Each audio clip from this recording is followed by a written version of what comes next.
తమన్ ఎక్కడో తమన్ దా.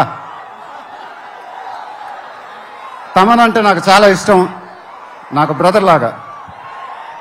And is always given his best.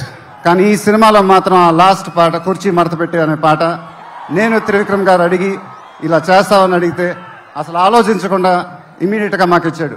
వేరే ఏ music director అయినా ఒక 10 డిస్కషన్ పెట్టేవాడు ఆ పాట గురించి. బట్ తమన్ అలా చేయకుండా మాకు ఇచ్చాడు. రేపు మీరు ఆ పాట చూడండి, థియేటర్లు బద్దలైపోతాయి. Thank you Thaman, thank you. I love you brother. ఇందాక ఏవి చూసినప్పుడు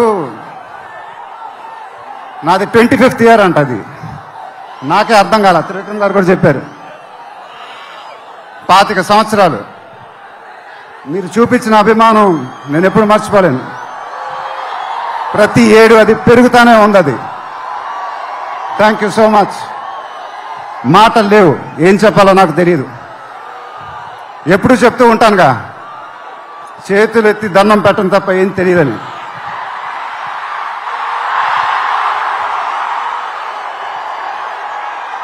మీరెప్పుడు నా గుండెల్లో ఉంటారు, ఎప్పుడు ఎప్పుడు ఎప్పుడు.